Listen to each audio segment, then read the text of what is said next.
বাইদেউ হয় ভালে আছে? আছো বৰ ঠাণ্ডা হে বাইদেউ, হয় চাহ একাপ খুৱাব নেকি? বনাম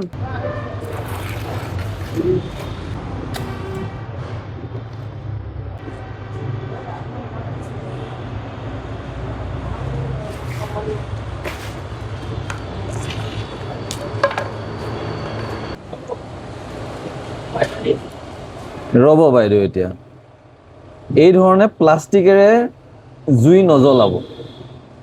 প্লাষ্টিকেৰে এইদৰে জুই জ্বলাই আপোনাৰ কি হ'ব গম পাইছেনে?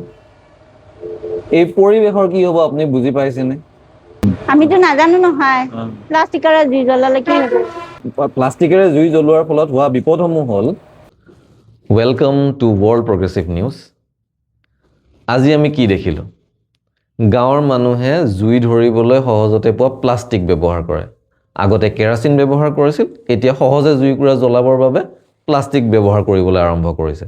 আহক এই প্লাষ্টিক ব্যৱহাৰৰ ফলত কিমান বিপদ হ'ব পাৰে এবাৰ আলোচনা কৰোঁ। এতিয়া যে আমি জুই ফুৱাবলৈ নাইবা ভাত বনাবলৈ খৰিৰ জুই ধৰোঁ, তেতিয়াও কিন্তু সেই খৰিৰ জুইৰ ফলতো প্ৰচুৰ পৰিমাণে কাৰ্বন ডাই অক্সাইড গেছ নিৰ্গত হয়। এই কাৰ্বন ডাই অক্সাইডৰ বিষয়ে জানিবৰ কাৰণে আমি এটা সৰু উদাহৰণেদি বুজিবৰ চেষ্টা কৰোঁ আহক। আমাৰ প্ৰত্যেকৰে ঘৰত গেছ আছে। আমি যেতিয়া কেতিয়াবা গেছ অন কৰিবলৈ যায় লাইটাৰ দি মাৰোঁ, তেতিয়া মাজে মাজে কি হয়, লাইটাৰ মৰাৰ পিছতে গেছটোৰ পৰা ভৰ ভৰ ভৰকৈ শব্দ হ'বলৈ ধৰে, তাত জুই নজ্বলে। তেতিয়া আমি কি কৰোঁ কওকচোন? তেতিয়া আমি তাৰ ওপৰত থকা বাচন যিখিনি আছে সেইখিনি আঁতৰ কৰোঁ, ফুকাই দিওঁ। তাৰ পিছত যেতিয়া আমি লাইটাৰ মাৰোঁ সহজত জুইকুৰা জ্বলে। এতিয়া কাৰ্বন ডাই অক্সাইড হৈছে এটা গধুৰ গেছ। ই আপোনাৰ গেছ বাৰ্ণাৰটোৰ আশে পাশে ৰৈ থাকে, আপোনাৰ গেছ বাৰ্ণাৰটোক আৱৰি থাকে। ফলত আপুনি যেতিয়া লাইটাৰ মাৰে তেতিয়া জুইকুৰা জ্বলিবলৈ নিদিয়ে। জুই জ্বলিবৰ বাবে অক্সিজেনৰ প্ৰয়োজন।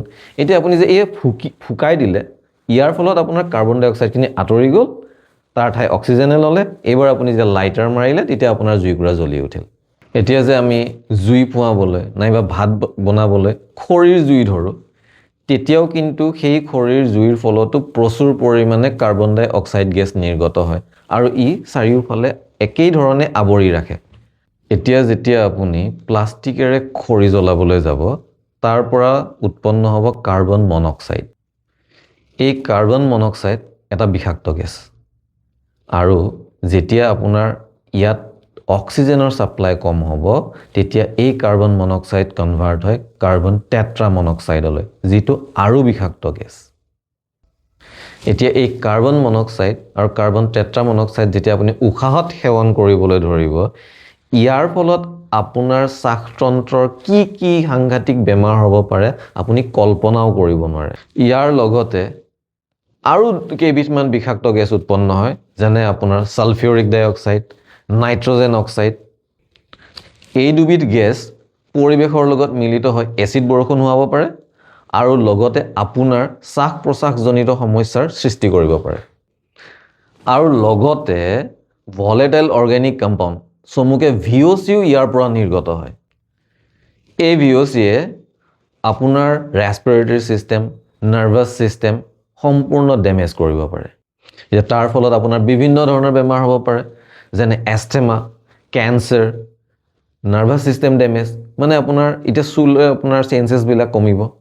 এনেধৰণৰ বহুতো বেমাৰে আপোনাক আক্ৰমণ কৰিব। গতিকে সেইকাৰণে ভুলতো প্লাষ্টিক নজ্বলাব আৰু লগতে ঘৰত খাদ্য বস্তু ৰান্ধিবৰ কাৰণে জ্বলোৱা জুইকুৰাত ভুলতো প্লাষ্টিক নিদিব। এতিয়া কাৰ্বন ডাই অক্সাইডৰ লগত প্লাষ্টিক পুৰিলে নিৰ্গত হোৱা এই গেছসমূহ মিলি যি বিষাক্ত এটা গেছ সৃষ্টি হয়, এইবোৰ এটা গধুৰ গেছ আৰু ই আপোনাৰ কেম্পাছৰ পৰা সহজত গধুৰ কাৰণে আঁতৰি নাযায় আৰু এই দীৰ্ঘ সময় ধৰি ই আপোনাৰ আশে পাশে থকাৰ ফলত আপুনি ইয়াৰ পৰা বেমাৰত আক্ৰান্ত হোৱাটো নিশ্চিত। এতিয়া জুই জ্বলাবৰ বাবে প্লাষ্টিক ব্যৱহাৰ নকৰি আন কি উপায়েৰে সহজে জুই জ্বলাব পাৰি, আমাৰ নেক্সট ভিডিঅ'ত আমি আপোনালোকক জনাই আছোঁ। আৰু এই নেক্সট ভিডিঅ'খিনি পাবৰ বাবে আপুনি আমাৰ চেনেলটো ছাবস্ক্ৰাইব কৰক আৰু লগতে আপোনাৰ নিজৰ প্ৰিয়জনকো যদি আপুনি এই বেমাৰসমূহৰ পৰা আঁতৰাই ৰাখিব খোজে, তেন্তে তেওঁলোকৰ লগতো আমাৰ এই ভিডিঅ'টো শ্বেয়াৰ কৰক।